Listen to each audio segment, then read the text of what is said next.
Saludos, feliz día. Bienvenidos una vez más a su programa Geopolítica al Día.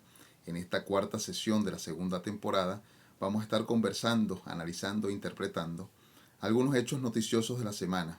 El primero, la muerte del Papa Francisco I. Y con ello comenzábamos nosotros la semana pasada, felicitando a toda la comunidad católica por conmemorar una Semana Santa más. El lunes 21 de abril del año 2025 nos encontramos con la muerte de Jorge Mario Bergoglio, el primer papa americano. Con ello, todo un mundo se cierne ahora en el Vaticano. Los ojos del mundo están en el Vaticano, en Ciudad del Vaticano, el Estado-nación más pequeño del mundo, pero con muchísimo poder. 1.300 millones de fieles católicos hay en el mundo, por lo que en este momento están de duelo, están de luto, esperando que comience el 10 de mayo el cónclave para elegir a un nuevo papa. Tempore sede vacante en este momento en el Vaticano. Así comenzamos esta cuarta sesión de la segunda temporada de nuestro programa Geopolítica al Día. Quiero agradecerle a todas las personas que han comentado, a las personas que siguen visualizando cada uno de los videos. Gracias, esta semana fue bastante concurrido el programa, más de 763 visitas, visualizaciones de diferentes partes del mundo, Colombia, mismo aquí en Venezuela, España, Uruguay y otras zonas del mundo. Muchísimas gracias a todos. Tempore sede vacante, muerte de Francisco I, hemos titulado este programa porque él se centra los ojos del mundo del Vaticano, se centran los ojos del mundo en todos los acontecimientos geopolíticos. Y podemos decir que el hecho geopolítico trascendental de la semana ocurrió en el Vaticano. Y ocurrió el día de ayer, 26 de abril del año 2025, cuando se dieron cita diferentes mandatarios. Se cuenta aproximadamente entre 160 a 170 personalidades que fueron al rezo, al comienzo del rezo del Papa Francisco I. Vamos a hacer un análisis general de qué se va a tratar el programa de hoy. Vamos a hablar sobre la muerte de Francisco I. El mundo católico se detiene, lo decimos así, porque hay un detenimiento, hay una especie de luto en el mundo católico. Repetimos, 1.300 millones de fieles. Comienzan también a acelerarse dentro del Vaticano los grupos. Recordemos que siempre hay unos preferitis, que son los cardenales, que pueden ser elegidos papas. Unos más conservadores que otros, unos más tradicionales que otros, unos más liberales que otros, por supuesto, como todo. Recordemos que Francisco fue uno de los primeros revolucionarios del Vaticano, incluido una mayor confianza en las mujeres para los hechos o los cargos de poder. Eso lo vamos a estar analizando un poco más adelante.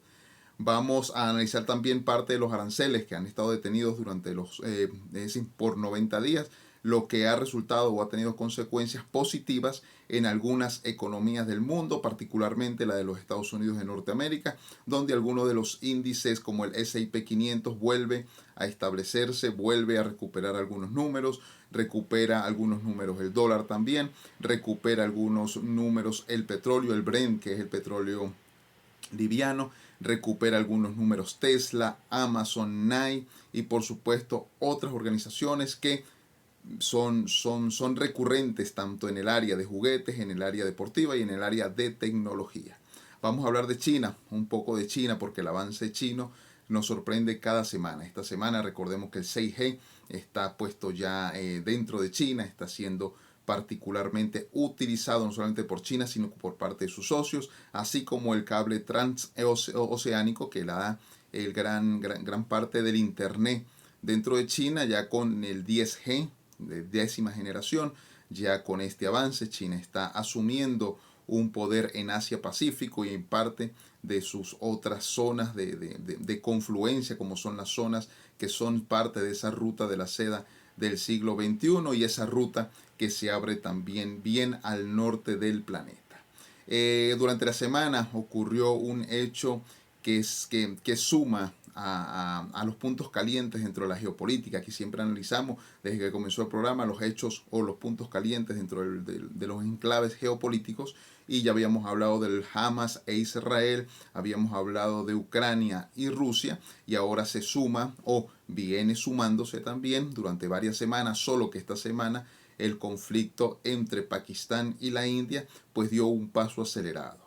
La India recurre a un pacto en el año 1960, que es una confluencia o una repartición, una división de las aguas del río Indo, lo que ha amenazado la India a bloquearlo, ha amenazado a que no tenga agua Pakistán.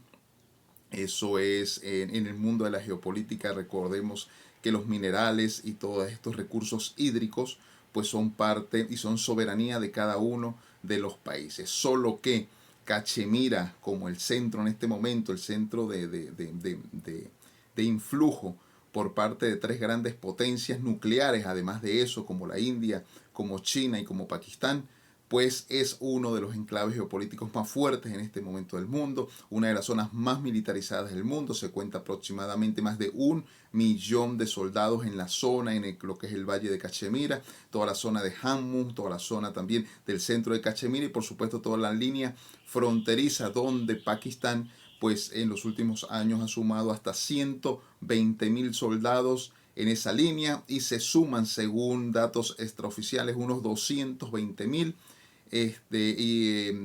grupos, entre grupos armados de Pakistán, grupos insurgentes armados, hasta 220.000 personas. Estos son los tres puntos esenciales que vamos a trabajar el día de hoy.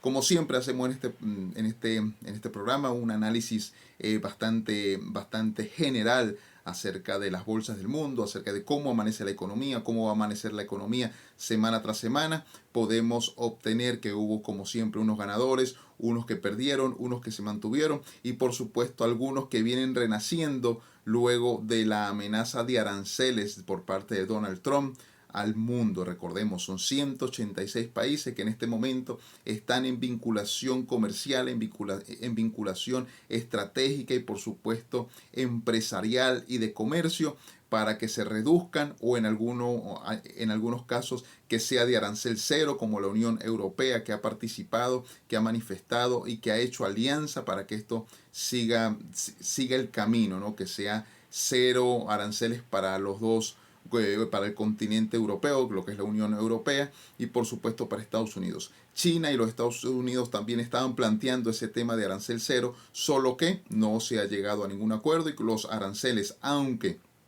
algunas noticias en la semana habrían dicho que China había rebajado el 125% de aranceles para alivianar el hecho económico. Es claro decir que eso todavía no es una noticia confirmada, por lo que los aranceles siguen siendo de 145% para China y de China hacia Estados Unidos de 125, lo que ha asumido también una economía distinta. Recordemos que la sección de juguetes, la sección de tecnología y algunos productos deportivos y de tecnología, como por ejemplo la Apple, pues dependen muchísimo de la fabricación, de la mano de obra china para que llegue a los Estados Unidos. Se cuenta que nada más en juguetes el año pasado fue una cantidad de 430.000 millones de dólares que Estados Unidos le pidió a China o produjo un intercambio comercial. Por supuesto que del 68 al 70% de los juguetes que se venden dentro de los Estados Unidos, que es esa economía doméstica de la que hablábamos hace 2 semanas, si no me tocas la economía doméstica vas a poder gobernar muy bien dentro de los Estados Unidos. Si te metes con mi economía doméstica, ahí yo me voy a molestar. Esa economía doméstica, recordemos que es parte, ¿no? Los juguetes como tal son parte de la cultura estadounidense, más cuando se van acercando algunos ciclos temporales, así como cuando se acerca julio, agosto, septiembre, que es la etapa de verano, que no solamente hay vacaciones, hay sol, por supuesto, hay mucho viaje, hay mucho turismo dentro de los Estados Unidos, sino cuando se acerca también la temporada de diciembre, que es cuando las empresas estadounidenses piden más juguetes a China. Esto puede traer una escasez para este año, producto de los altos aranceles que se le ha puesto a China por parte de los Estados Unidos, del gobierno de los Estados Unidos. Recordemos que es el gobierno directamente de los Estados Unidos lo que colocan los aranceles, no es el comercio, no son las transnacionales, no son las connacionales, no son los connacionales estadounidenses los que están colocando aranceles, sino es netamente el gobierno estadounidense hacia China. Es así que bueno, el oro, recordemos que la semana pasada hablábamos que había alcanzado 60 picos históricos en los últimos 13 meses. Esta semana el oro tuvo un retroceso bastante considerable, cayendo desde los $3.525 la onza hasta los $3.298 la onza. Se habla de que la incertidumbre ha pasado un poco, esta semana fue un poco más fluida la economía, aunque la incertidumbre sigue reinando dentro de los mercados mundiales. Se ha aligerado un poco a partir de que se detuvo por 90 días los aranceles, a partir de que se está negociando con algunos países y los Estados Unidos a partir de un arancel cero o un arancel mucho más discreto, mucho más bajo que los que ha colocado Donald Trump desde el 10 de marzo de este año. El BTC, el Bitcoin, es el gran ganador, siento yo que ha sido el gran ganador de esta semana. La semana pasada nosotros dábamos algunos datos de por qué el Bitcoin podría subir. Recordemos que el Bitcoin es también visto o puede ser visto por algunos entes de poder, algunos congresos de los Estados Unidos. Y cuando digo esto es porque el Congreso también hay divisiones, pero parte del Congreso también ve con muy buenos ojos el ahorro de la riqueza estadounidense a partir de la criptomoneda, y por supuesto el Bitcoin aumentó. La semana pasada recordemos que habíamos dado unos datos de $84,000 por Bitcoin, por criptoactivo, y ya esta semana llegó a los 93.735,20 dólares cada una de las monedas. Cuando ya había tocado los 95, retrocedió un poco, retrocede $1.300, pero se mantiene en un alza con respecto a otros tipos de mercados de esta semana. El oro baja un poco, el oro retrocede, y eso quiere decir que el valor del dólar aumenta también, y que el valor del Bitcoin, pues como es bastante utilizado, hubo bastante inversión esta semana. Se habla de que Elon Musk hizo una enorme inversión en Bitcoin, producto de que Tesla no se ha declarado en quiebra aún, pero las pérdidas son millonarias por parte de Tesla, y partes de ese dinero, ojo, estoy hablando extraoficialmente, parte de ese dinero fue a parar al recurso de criptoactivos, al recurso del Bitcoin, y por eso su aumento fue bastante considerable, aumentando entre 10 y 12 mil dólares en una sola semana. Eso ha sido muy positivo para el mercado estadounidense y para el mercado criptoactivo del mundo. El Ethereum también tuvo una especie de alza. Recordemos que el Ethereum, luego de que en este programa se ha tratado varias veces, se ha tocado el tema varias veces, porque ha sido un hecho histórico, que fue el hackeo desde Corea del Norte del Ethereum, extrayéndosele a la riqueza de Ethereum aproximadamente 1.500 millones de dólares. El Ethereum está en 1.801 dólares, cerró esta semana, o apertura para el día de mañana lunes, apertura en los 1.801 dólares. Ganadores esta semana, por supuesto, encontramos tres empresas en positivo, en conjunto con uno de los grandes índices como S&P 500, que luego de estar en cifras rojas por 3 semanas, esta semana fue bastante productiva para S&P 500 y se mantiene en números verdes nuevamente, está en positivo luego de 3 semanas. En un mes, esta es la primera semana que S&P 500 está arriba. Amazon.com, Tesla, XRP cerraron en positivo. Son los tres, después del Bitcoin, los tres grandes ganadores del mercado estadounidense, dentro del mercado estadounidense. Y por supuesto, aunque Tesla la semana pasada cerró en cifras rojas con una pérdida bastante considerable, se habla de aproximadamente 413 mil millones de dólares de pérdida de activos de Tesla, pues esta semana tuvo una recuperación bastante positiva. El Brent no tuvo la recuperación que pensábamos la semana pasada, cuando habíamos dicho que podía llegar a los 69 dólares. Llegó, tocó, pero tuvo un retroceso los últimos días, entre jueves y viernes, y cerró en 65.80 el barril de petróleo Brent. Recordemos que hay algunas alarmas que se encendieron la semana pasada, por lo que nosotros hacíamos el análisis de que el petróleo podría subir 1 punto y medio para poder establecerse entre los 68.50 y 69.50. teniendo así una recuperación bastante considerable con respecto a las semanas anteriores, cuando viene aumentando desde $58 el barril. Recordemos que durante la semana la OPEP también fue parte de los hechos noticiosos, justificando algunas de las extracciones petroleras, algunas de las compras en el mercado negro de petróleo. Por lo tanto, la OPEP ha tomado la decisión de levantar un poco el cese a algunos países que tienen una capacidad mayor a la que están produciendo en este momento, y les va a dar la oportunidad de que vendan más petróleo del que están vendiendo. Es así como algunos países que están vendiendo entre 2.5 y 3 millones de barriles de petróleo, teniendo la capacidad para producir entre 5, 6 y 7 millones diarios, van a tener la oportunidad a partir del próximo 1 de mayo de comenzar a producir, a exportar, a comerciar y por supuesto a trasladar más petróleo del que han podido en este momento hacerlo. Los países miembros de la OPEP han estado de acuerdo con ello. ¿Por qué? Aquí hay una relación bastante desfavorable para los países OPEP. Recordemos que el 80% del petróleo que se vende a nivel mundial diariamente no sale de países OPEP, sino sale de países no OPEP, teniendo la OPEP el 80% de las reservas mundiales de petróleo. Es así que de los 110 millones de barriles que se venden al día, la OPEP tiene en el mercado hasta este momento solo el 20% de la participación. Es decir, entre 11 y 21 millones de barriles de petróleo era lo que estaba la OPEP vendiéndole al mundo. En este momento la OPEP se va a abrir y por supuesto que las ganancias dentro de los países OPEP pues van a ser mayores. También teniendo más petróleo en el mercado, pues por supuesto que el petróleo va a tender a bajar. ¿Por qué? Bueno, porque la oferta es mucho mayor que la demanda, y en este momento, sumado ahora el punto caliente, ya hablábamos de Hamas, Israel, de Ucrania, Rusia, y sumado ahora Pakistán e India, pues por supuesto el petróleo puede retomar una alza esta semana, una alza que podría llegar hasta los 68, 69 dólares el barril de petróleo Brent, por supuesto, para la cotización que siempre hacemos al final de cada una de las semanas. Bueno, ese es el mercado un poco de forma general.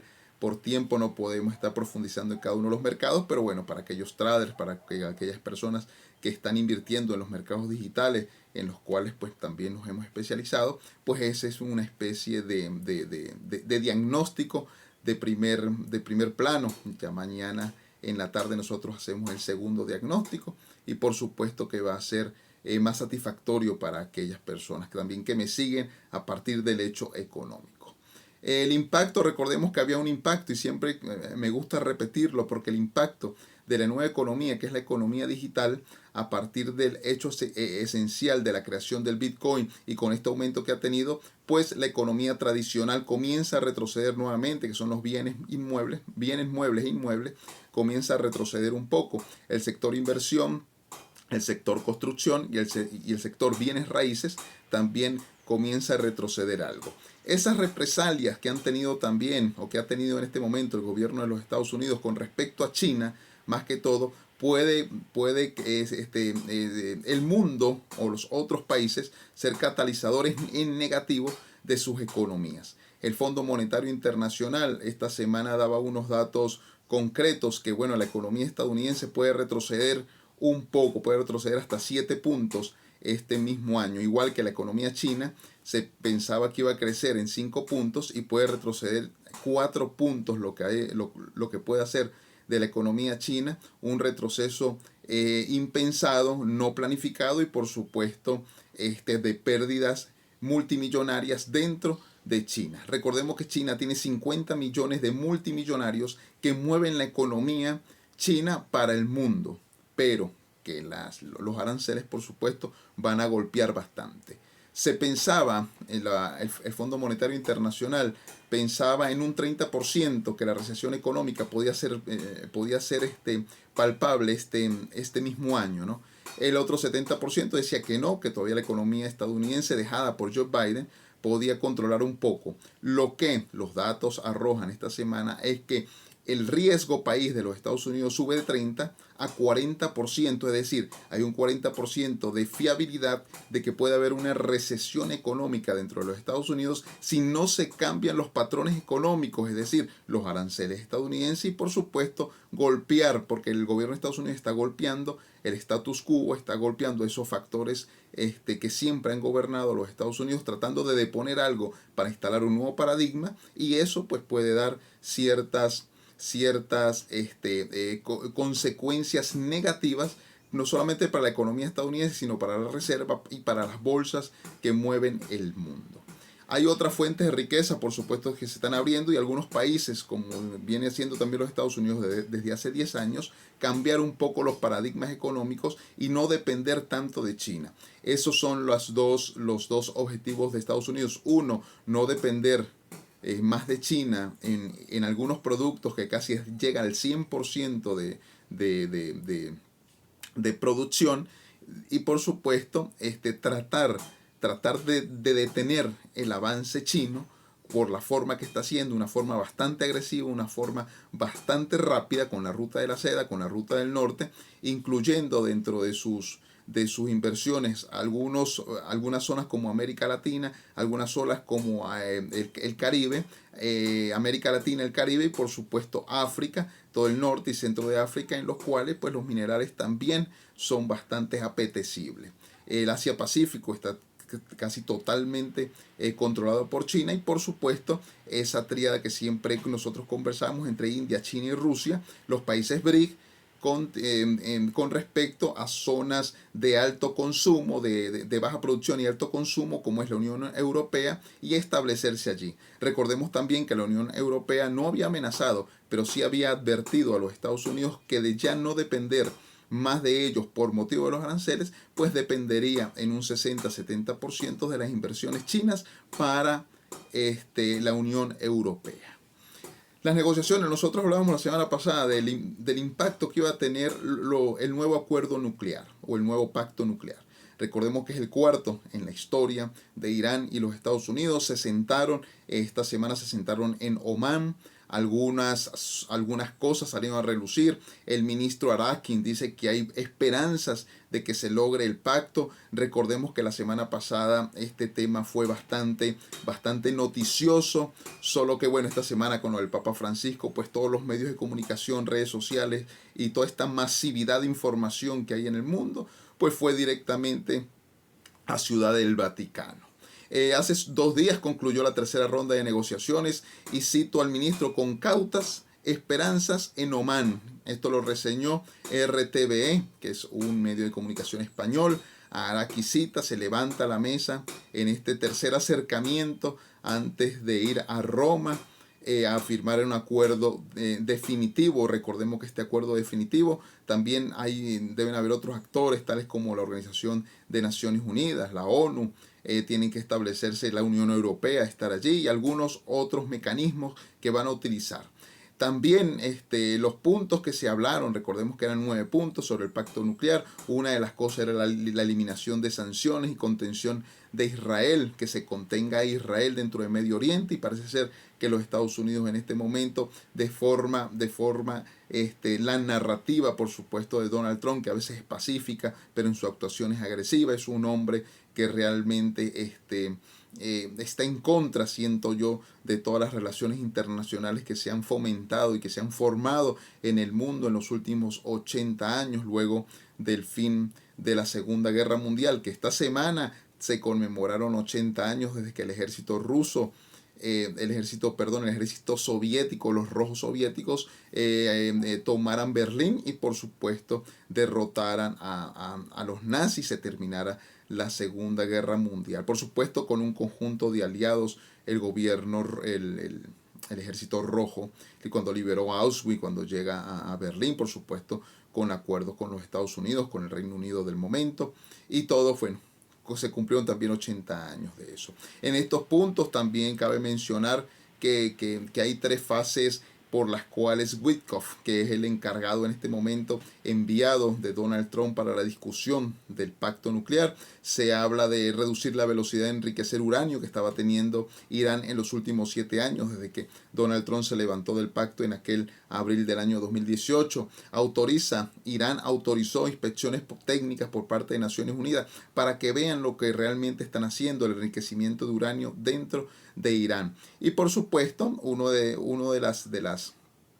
los puntos claves que quiere tanto los Estados Unidos como también Irán, porque Irán también necesita paz en esa zona de Medio Oriente, necesita también ser un gran comerciador de petróleo, porque es una nación que tiene petróleo, que tiene grandes reservas de petróleo, que geopolíticamente está ubicado al sur del estrecho de Hormuz, que es la entrada para llevar petróleo para llevar y buscar petróleo de otras zonas o de otros países de Medio Oriente para su salida desde luego al Mediterráneo. Entonces esto es clave, que se logre el pacto nuclear entre Estados Unidos e Irán es un gran paso para la pacificación de la humanidad y por supuesto de este año 2025, que en estos 4 meses han sido bastante convulsos desde el punto de vista militar, desde el punto de vista económico, desde el punto de vista político, desde el punto de vista geopolítico.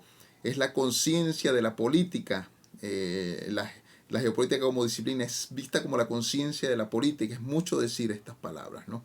Que es entregar el uranio enriquecido a un tercer país. Es la tercera fase que quieren las Naciones Unidas, Estados Unidos y por supuesto todos estos grupos que están orando porque el pacto nuclear pues sea ya definitivo. A cambio, recordemos lo que pedía Irán. Irán pide eliminar las sanciones que por 45 años ha tenido Irán encima, volver nuevamente a tener este embajador de los Estados Unidos en Irán y de Irán en Estados Unidos, que haya una especie de acuerdos, de alianzas también gubernamental, que las relaciones internacionales sean llevaderas entre dos zonas total y absolutamente distintas por religión, por formas de hacer política y por supuesto por una potencia como los Estados Unidos que se cree policía del mundo y por supuesto una gran potencia nuclear como Irán, que tanto religiosamente como ideológicamente pues está llevada a hacer política desde otra forma, desde otro punto de vista, ¿no? Buscar ese espacio vital dentro del mundo necesita en este momento Irán.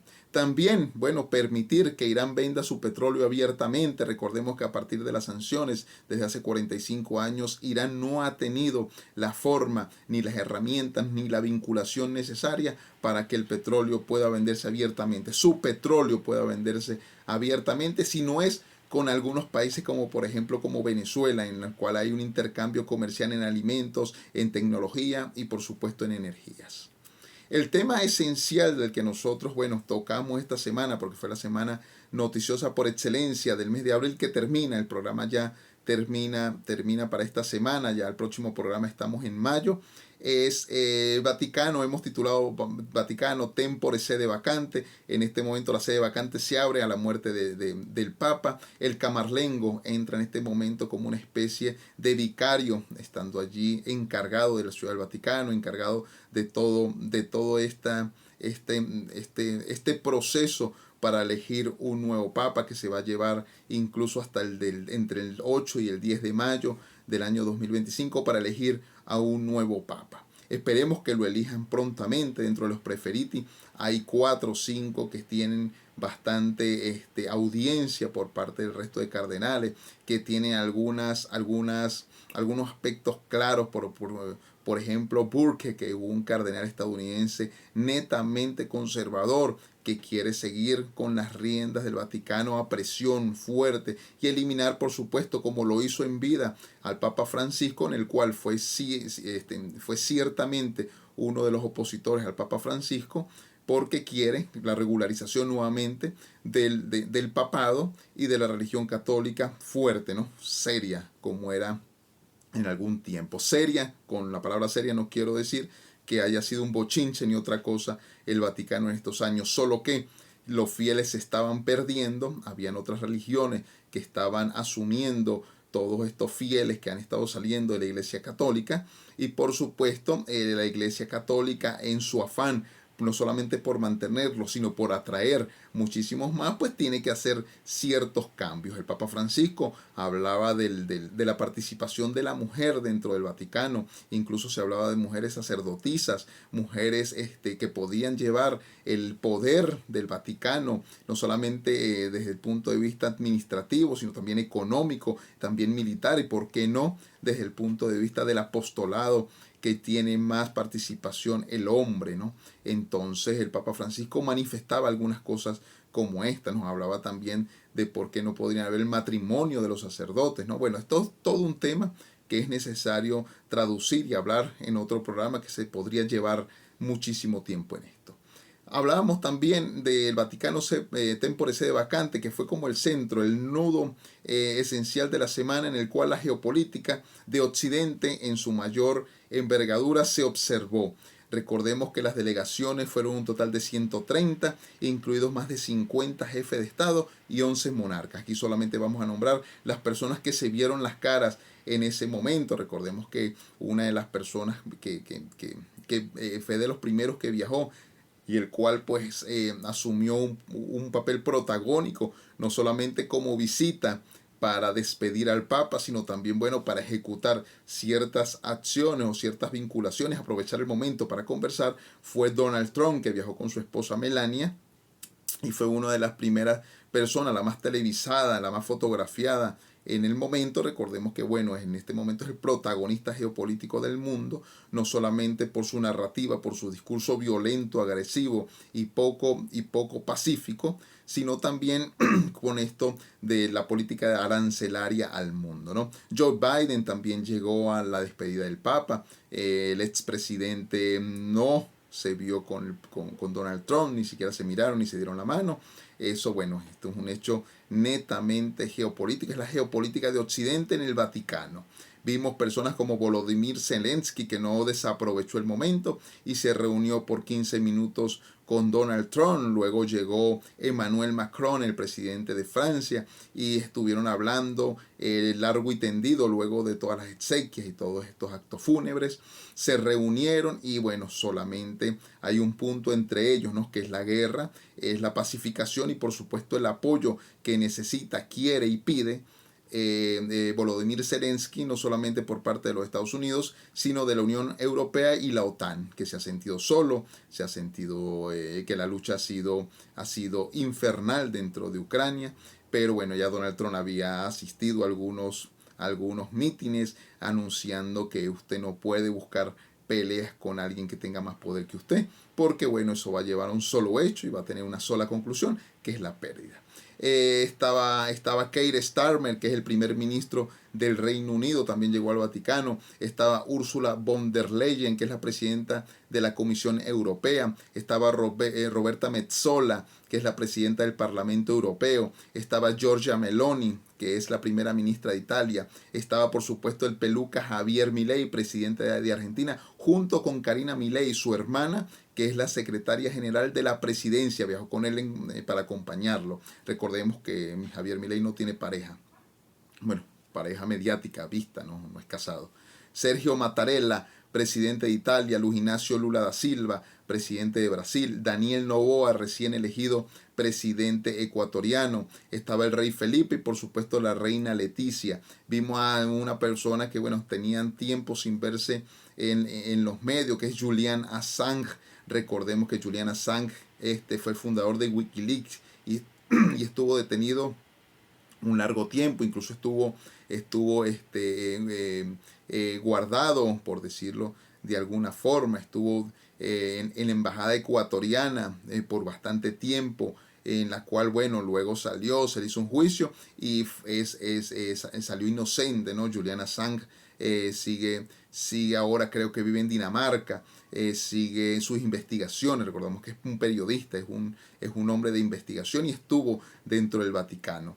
Un personaje conocido por todos en tiempos de pandemia, todos los días lo veíamos, que era Adhanom Ghebreyesus, que es el presidente de la Organización Mundial de la Salud. Estuvo Antonio Guterres, que es el encargado principal de la Organización de las Naciones Unidas, y por supuesto, para completar toda esta gama de personalidades que asistieron a los actos fúnebres de Francisco, estuvo el príncipe William del Reino Unido en representación de su padre, Carlos III. Francisco I, ¿no? ¿Quién fue Francisco I? Aquí de forma genérica vamos a conversar un poco sobre el Papa Francisco. Recordemos que el Papa Francisco es latinoamericano, es argentino, y como argentino pues es el primer papa de lengua castellana que llegaba al pontificio. Es el papa fue el papa número 266, y hay una particularidad por la que él llega. Recordemos que el Papa Francisco, cuando se elige a Ratzinger, que es Benedicto XVI, estuvo dentro de algunas votaciones dentro del Vaticano mayormente por su forma de ser. Recordemos que es jesuita, fue jesuita, es un papa jesuita. Los jesuitas lo que significaron en el mundo, un mundo de liberación, un mundo de lectura, un mundo de filosofía, donde bueno, se veía el mundo distinto a como lo veían otros tipos de religiosos. El Papa Francisco llegó a ser papa el día 13 de marzo del año 2012 y se mantuvo hasta el 21 de abril del año 2025, cuando no resistió más. La salud del Papa estaba desde hace 2-3 meses bastante hipotecada, vamos a decirlo así. Pasó la Semana Santa, por supuesto, no pudo terminar su Ángelus de hace 2 semanas, ni el Ángelus de hace una semana, ni tampoco, bueno, participar de todas las actividades que se hacen en Semana Santa, como el lavado de pies, los días Viernes Santo, no lo pudo hacer, porque, bueno, tiene una enfermedad bastante avanzada. Las doctrinas son liberadoras, eran liberadoras. Hay una película bastante genial que es Los dos papas, que es con Anthony Hopkins, que hablan ambos, ¿no? Esa reunión fue bastante mediática cuando Ratzinger cita desde Argentina, desde Buenos Aires, al Papa Francisco, que es Jorge Mario Bergoglio, para el momento cardenal de Buenos Aires, y el cardenal pues le dice todas las formas que se deben hacer dentro del Vaticano, ¿no? Cambiar un poco, como por ejemplo estar pensando menos en los lujos que tiene el Vaticano y concentrarse más en las personas que pasaban hambre en el mundo, ¿no? O asesorarse mejor políticamente para ver cómo rivalizaban en buenos términos con las dictaduras que hay todavía en algunas partes del mundo, en África, por ejemplo, ¿no? Con la pobreza, las enfermedades del mundo. El Papa, recordemos que no le gustaban los lujos, incluso utilizó muy pocas veces el vestuario normal que utilizó un papa. No vivió donde vivieron los otros papas, él vivió apartado en la iglesia de Santa Marta, en las residencias también de Santa Marta, donde tenía su propio apartamento. El papa cocinaba su propia comida hasta que pudo, ¿no? Cocinar su propia comida. No le gustaba mucho ver televisión. Él había dicho que bueno, ya había terminado ese ciclo para él, sino que estaba dentro de la revelación que se le había dado. Recordemos que Francisco, él toma el nombre de Francisco por San Francisco de Asís. Es así como es un papa humilde, un papa sencillo, y no solamente se vio en su papado, sino como cardenal, como párroco, como arzobispo dentro de Argentina, se vio también su influencia positiva. No deja herencia, es una de las cosas que más nos llama la atención. ¿No? Hay otros papas que dejaron herencia y su testamento fue leído o fue dado a las personas que esa herencia donde esa herencia tenía que recaer. El Papa Francisco no deja herencias, incluso el sueldo, que según informaciones que pudimos recabar para este programa es entre los 2.000 y los 3.000 euros mensuales. Él se negó a tenerlos, él se negó a cobrarlos, y que ese dinero pues fuera como una especie de donativo a otras iglesias o a algunas otras zonas que necesitaban el dinero, ¿no? El Papa Francisco dentro de Argentina, ¿no? Porque no regresa a Argentina, es una de las cosas curiosas que nos parece a todos nosotros. Por ahí políticamente, ideológicamente, se le decía que era un papa de izquierda, porque bueno, tuvo algunas relaciones con algunos gobiernos de izquierda, como Venezuela, como Bolivia, como el mismo Brasil o la Argentina de los Kirchner, por supuesto. Javier Milei estuvo en los actos fúnebres del Papa Francisco. se llamaban amigos, entonces no sé, pues, porque esto es mediático, ¿no? Traer la izquierda, traer la derecha para poder titular o intitular a una persona dentro de esa ideología política, ¿no? Siento que esto va mucho más allá. Siento que Francisco fue muy querido, es un papa muy querido después de Juan Pablo II, mucho más que Ratzinger, hay que decir que fue muy querido. El papa llega por renuncia de Ratzinger, no llega porque murió otro papa, no llega por la renuncia de Ratzinger, que es el primer papa que renuncia en la historia del Vaticano, y llega al poder y empieza a establecer una especie de orden, o bueno, desordenar para ordenar. Entonces comienza a hacer algunos cambios, cambios que al final pues no pudo hacer porque hay una división eclesiástica fuerte dentro del Vaticano. Recordemos que son 2, 3, 4 grupos los que gobiernan el Vaticano, no solamente desde el punto de vista ideológico, conservador, sino también desde el punto de vista económico. Recordemos que el Vaticano tiene su propio banco y se dice que las reservas internacionales del Vaticano son parecidas a las reservas internacionales que tiene Brasil o que tiene Argentina o los dos países unidos. Entonces un país millonario, ese país más pequeño del mundo, es el estado más pequeño del mundo. El Papa Francisco era el representante de un estado, no solamente era el representante de una curia o de una religión eclesiástica, no era de la religión católica, no solamente era el representante de 1.300 millones de fieles católicos que hay en el mundo, sino el representante de un estado que tenía que tener, por supuesto, relaciones con otros estados del mundo. Entonces, por allí hay que tomarlo. Fue un representante, fue profesor de literatura, profesor de psicología también, como buen papa y como buen jesuita, pues manejaba varios idiomas, entre esos el latín, que fue uno de los idiomas más utilizados por él dentro del Vaticano, distinto a los que hicieron otros papas. Fue un papa distinto, hay que decirlo. Su prelado fue corto, fue de apenas 12 años, y en esa película y algunas investigaciones que se han hecho cuando viaja Jorge Mario Bergoglio a verse con Ratzinger, siendo el Papa Benedicto XVI, va es porque quiere renunciar a cardenal, porque él tiene intención, dentro de sus objetivos estaba la renuncia de cardenal para consagrarse en Buenos Aires, hacer su trabajo social como él lo había hecho durante durante los últimos 50 años dentro de Argentina, ¿no? Entonces, bueno, la vida de Francisco es digna de estudio. Es un papa que fue tildado de cierta forma como un papa corrupto, un papa de izquierda, un papa revolucionario. Otros como lo que pasó en ese entramado entre la dictadura argentina y la entrega de los jesuitas. Bueno, el papa Francisco es digno de estudio, por supuesto que sí. Entonces, bueno, el último punto que traemos para este programa, recordemos un punto que solamente vamos a tocar hoy muy fríamente, para poder que la próxima semana profundizar un poco más sobre este tema. Recordemos que India y Pakistán es un nuevo punto caliente del mundo, es un punto que viene a ser un enclave geopolítico por naturaleza, y vámonos directamente a un punto esencial, una zona que se llama Cachemira, y nada más con decirle que Cachemira tienen tres potencias que aparte son nucleares, ¿no? Potencias nucleares, potencias económicas, potencias turísticas también, que es la India, Pakistán y China, tienen soberanía sobre Cachemira. Es mucho decir. Dentro de Cachemira, recordemos, viven aproximadamente 21 millones de personas, de las cuales entre 14 y 14.5 millones son indios. Más o menos 6.2 millones de personas son pakistaníes, y por supuesto otras miles de personas, los que restan para llegar a 21 millones, son de origen chino.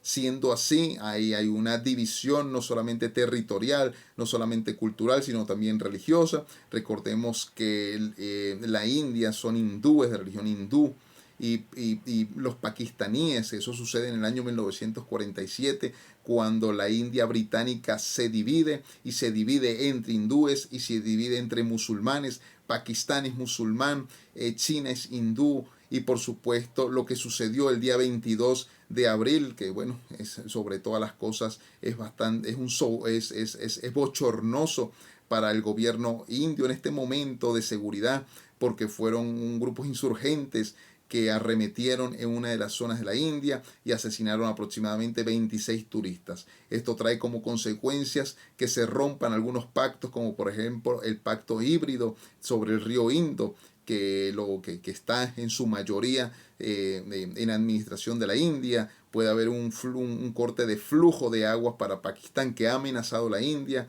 El representante pakistaní ha amenazado también a la India con que si eso llegase a pasar, pues simplemente es un insulto y es un llamado a la guerra frontal. Bueno, solamente con esto, una especie de resumen de lo que vamos nosotros a conversar la próxima semana sobre lo que pasó en Cachemira, lo que ha pasado entre India y Pakistán, donde uno de los puntos esenciales es Cachemira, con más o menos 222.000 kilómetros cuadrados, aproximadamente del tamaño de Ecuador, es Cachemira.